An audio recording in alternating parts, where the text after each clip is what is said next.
교갑제 TV 시청자 여러분 안녕하십니까? 2023년 12월 30일입니다.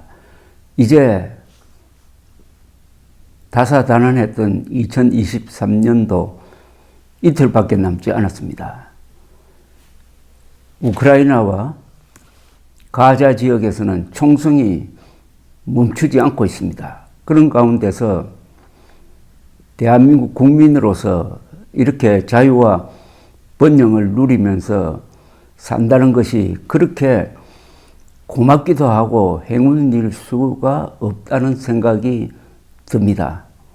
무엇보다도 대한민국이라는 국가가 있으므로 우리가 우크라이나나 가자 지역의 팔레스타인처럼 살지 않고 있는 것입니다. 중동을 여행해 보면은 팔레스타인 사람들이 가장 머리가 좋고 가장 열심이라고 합니다. 그런데 나라가 없으니까 저 지경입니다. 유대인들도 얼마나 똑똑합니까?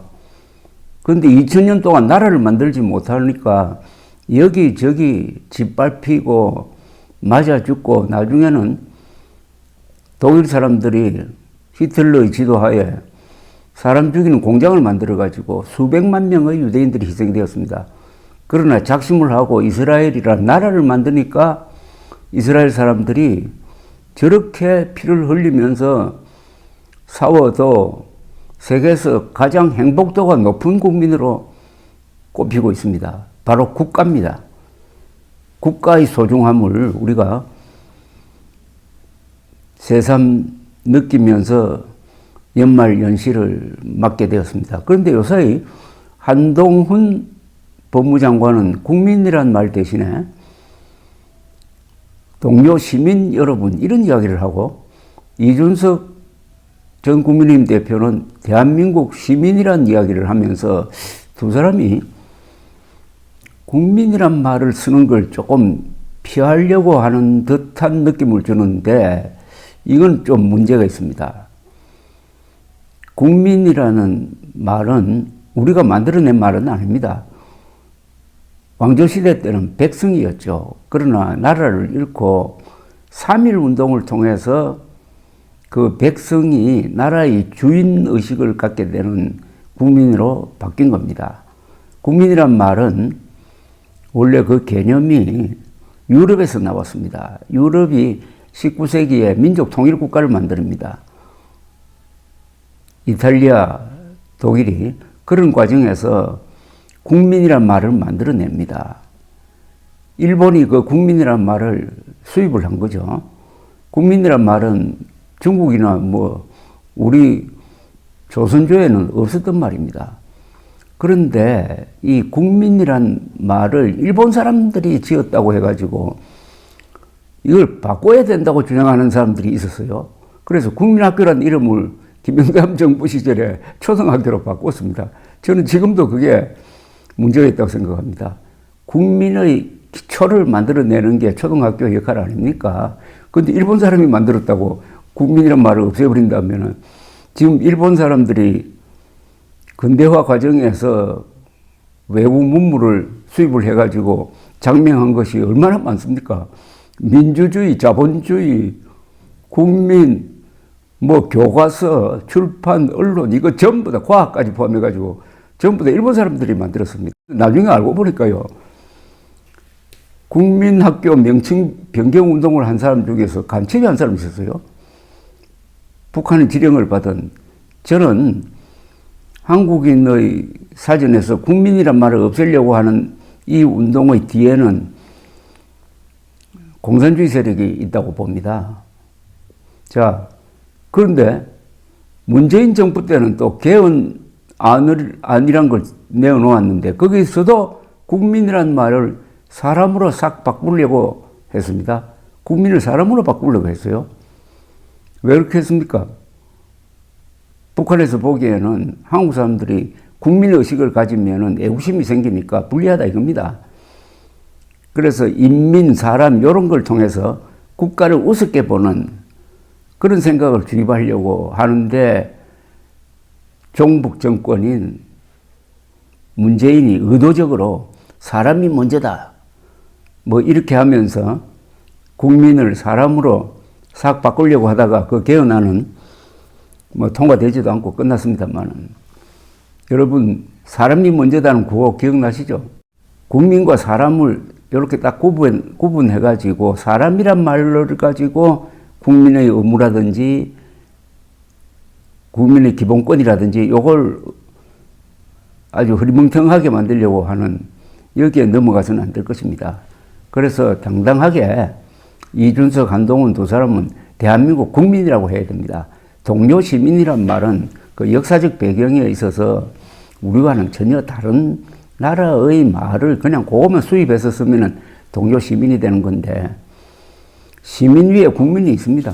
우리나라 헌법 어디에도 시민의 권리를 보장한다는 건 없습니다. 그러니까 헌법에도 없는 말을 지금 두 사람이 쓰고 있는데, 그건 제가 변론으로 좀 제대로 한번 다뤄볼 생각입니다. 그건 그렇고, 이번 주에 한동훈 국민의힘 비상대책위원장, 그리고 이준석 전 국민의힘 대표는 탈당해가지고 개혁신당이라는 새로운 정당을 만들겠다고 선언을 했습니다. 그러니까 보수를 대표하는 사람이 한동훈 50세, 이준석 38살 이렇게 되면서 두 사람이 계속 뉴스를 생산하고 있는데, 좋은 점이 하나 있어요.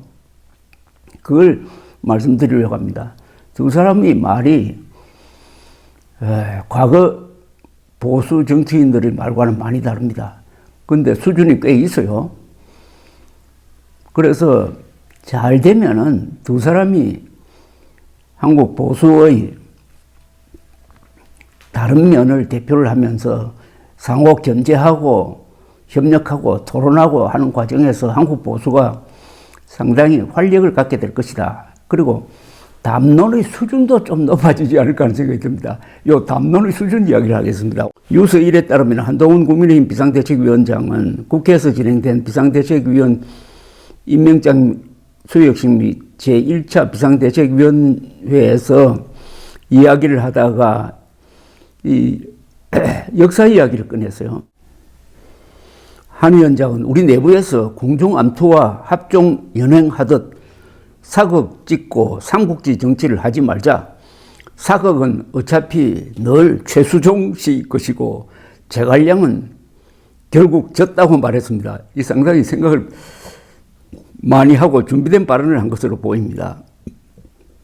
여기서 역사적 배경이 있는 용어가 몇 개 등장합니다. 합종연횡이라는 말은 이게 중국에서 전국시대 때 만들어졌습니다. 전국시대 때 진나라가 나중에 통일을 하는, 진나라가 너무 강하니까 6개 작은 나라가 서로 손을 잡고 어떻게 하면 진나라를 견제할 것이냐 하는 그런 전략을 합종연횡이라고 부릅니다. 여기 제갈량이 또 나오고 삼국지가 나오고 하는데, 자, 여기 대해서 이준석 개혁신당 대표, 제가 편의상 그렇게 부르겠습니다.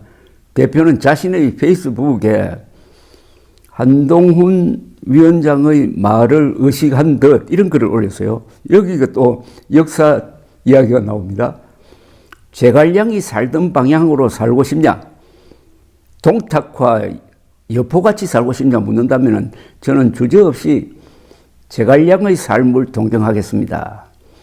어차피 여포는 동탁을 찌릅니다. 그것도 아주 황당한 사건으로. 펠로폰네소스 전쟁사를 제대로 공부해 보면은 아테네를 시기해서 스파르타가 그리스 내에서 폐사움 벌리다가 마케도니아 좋은 일 시켜주는 결론이 납니다. 이재명 대표를 알렉산더 만들고 싶은 게 아니면은 역사 공부 똑바로 해야 될 겁니다. 제가 웃음이 나옵니다. 이 표현이 참 재밌지 않습니까? 이 제갈량을 소환을 하고 동탁과 여포가 소환이 되었습니다. 이게 바로 삼국지에 나오는 주인공 아니겠습니까? 한동훈 위원장은 결과론을 따져가지고 제갈량이 결국 실패했다고 했습니다. 그러나 이준석 전 대표는 제갈량이 살아온 삶이 정의로운 것이었다 라고 이야기하면서 그 대척점에 있는 동탁과 여포를 앞세웠습니다. 제갈량이든 동탁이든 여포든 우리가 알고 있는 이 인물들에 관한 이야기는 소설 삼국지, 삼국지 연이라고 그러죠. 나관중 14세기에서 15세기에 걸쳐서 산 나관중이 쓴 삼국지 연이라는 소설에서 나온 이야기입니다. 근데 이 삼국지 연이라는 소설은 정사의 뿌리를 둔 소설입니다. 진수란 서진의 진수라는 사람이 쓴 삼국지입니다. 아주 방대한 책입니다. 여기에 뿌리를 둔 이야기를 소설식으로 각색을 하고 과장하고 또는 가공하고 해서 만든 게 소설 삼국지인데 사실은 소설 삼국지가 훨씬 더 많이 읽혔죠. 정사 삼국지를 읽은 사람은 거의 없습니다. 저는 정사 삼국지 일본에서 번역된 걸 가지고 몇 차례 읽으려고 시도를 했는데 다 읽지를 못했습니다. 그러나 정사 삼국지가 참 정성 들여 쓴 책이고 여기는 위지 동의전이 붙어 있어가지고 부여와 고구려 그리고 사만에 대한 이야기가 있어가지고 한국 역사에 대해서는 바로 진수가 쓴 삼국지가 그 출발점이 됩니다. 아주 귀중한 책입니다. 제갈량은 나이가 한참 위인 유비가 3번이나 찾아와서 도와달라고 하는데 감동을 해가지고 유비를 모시면서 수십 년 동안 그 재상으로서 일했던 충신이죠. 관중이라든지 제갈량이라든지 아니면 최근에 모택동 밑에 있었던 주월래 같은 사람은 어떻게 보면 중국 사람들의 마음을 사로잡고 있는 사람입니다.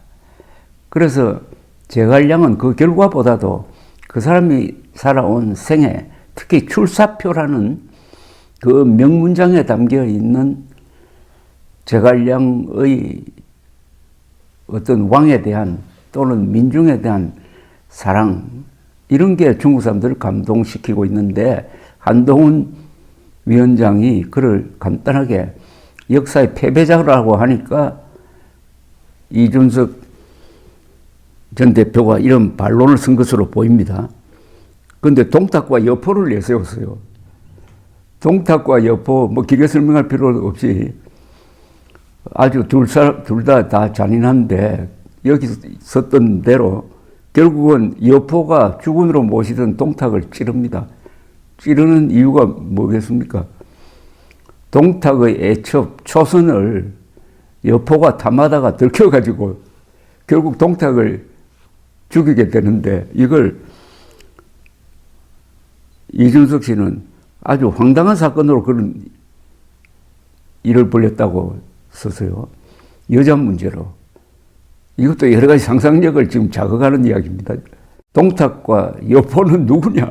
지금 한국 정치판에서 동탁과 여포는 누구고 초선은 누구냐? 하는 그 화두를 하나 던졌습니다. 그런 것까지 계산해서 아마 글을 썼다고 봅니다. 자, 그 다음에 펠로폰네소스 전쟁 이야기가 나옵니다. 서기 전 5세기입니다. 서기 전 5세기에 이 그리스 세계에서 일어났던 전쟁인데 패권 국가인 스파르타가 육군 국가죠. 패권 국가이면서 육군이 중심이 되어 있었던 스파르타가 그리고 정치 체제도 과도 정치 그러니까 민주주의를 하는 해군국 아테네의 도전에 대응을 해가지고 일으킨 전쟁이 바로 펠로폰네소스 전쟁입니다. 여러 도시 국가가 스파르타 편과 아테네 편으로 나누어가지고 전쟁을 합니다. 그런데 결국은 스파르타가 이겨요.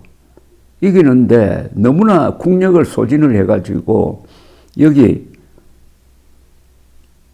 이준석 씨가 썼던 대로 결과적으로는 마케도니아가 그리스 세계를 통합을 하고 그 마케도니아에서 바로 알렉산더 대왕이 등장하는 이런 결과를 갖게 됩니다. 이 펠로폰네소스 전쟁사를 쓴 투키디데스는 국제관계나 전쟁의 원인과 결과에 대한 아주 깊은 시각을 남겼습니다. 그래서 투키디데스의 함정이라는 말이 국제 정치학자들이 많이 써먹습니다. 그것은 뭐냐? 어떤 패권 국가가 있다. 그런데 거기에 도전하는 신흥 강국이 나타난다. 이렇게 되면 패권 국가가 불안하게 된다. 그러면은 그 패권 국가와 신흥 강대국 사이에 전쟁이 벌어진다 하는 것을 투키디데스의 함정이라고 부릅니다. 이준석 씨가 다녔던 하버드 대학의 유명한 교수 중에 그레이엄 앨리슨이라는 분이 몇 년 전에 투키디데스의 함정을 가지고 책을 썼어요. 이분이 지난 500년 동안에 있었던 전쟁 사례를 연구를 했습니다. 16개의 전쟁 사례. 즉, 패권 국가와 신흥 강국의 도전이 있는 상황에서 그 결과가 어떻게 되느냐. 16개 사례에서 12개 사례가 전쟁으로 발전해버렸다는 겁니다. 전쟁으로 진전해버렸다는 겁니다. 그 대표적인 예가 1차 세계대전입니다. 1차 세계대전이 일어났을 때 유럽에서의 패권 국가는 영국이었어요. 신흥 국가는 누구냐 하면 독일이었습니다. 독일이 비스마르크의 지도하에 19세기에 프러시아 중심으로 통일된 다음에 원래는 육군은 유럽에서 최고 육군 국가는 프랑스인데 그 프랑스를 쓰러뜨린 독일이 육군 국가로서 이제는 해군력까지 증강하게 됩니다. 해군력으로 세계 식민지 경영을 하던 영국으로서는 중대한 도전에 직면을 했습니다. 그래서 영국이 프랑스와 손잡고 프랑스는 러시아와 손잡고 하는 이런 관계가 형성이 되다가 결국 1914년에 1차 세계대전으로 발전한다. 이게 바로 펠로폰네소스 전쟁사에서 투키디데스가 간파한 강대국과 신흥국가의 대결 구도. 이게 그러면 세계에서 미국과 중국 사이에도 적용이 되느냐 하는 화두를 던진 게 그레이엄 앨리슨 교수의 투키디데스의 함정을 연구한 책이었습니다. 한동훈, 이준석 두 사람의 글과 말을 통해서 새삼 삼국지에 대해서, 제갈량에 대해서, 동탁과 여포에 대해서, 그리고 펠로폰네소스 전쟁에 대해서, 투키디데스에 대해서, 또 아테네와 스파르타의 앙숙 관계에 대해서, 알렉산더 대왕에 대해서 한번 생각해 보게 되었다. 이게 저는 바람직한 보수의 화두라고 생각합니다. 이 정도 수준이 있는 이야기를 할 수 있도록 한동훈, 이준석 두 사람이 역할을 했다면 이런 모델이 앞으로도 계속되어 가지고 이제 보수도 좀 품격 있는 이야기를 할 수 있는 단계로 50세의 한동훈, 38살의 이준석이 또 나 명문대학, 서울대학교하고 하버드대학 나온 두 사람이 역할을 해 줄 수 있지 않을까 하는 생각이 들어서 소개해 드렸습니다. 감사합니다.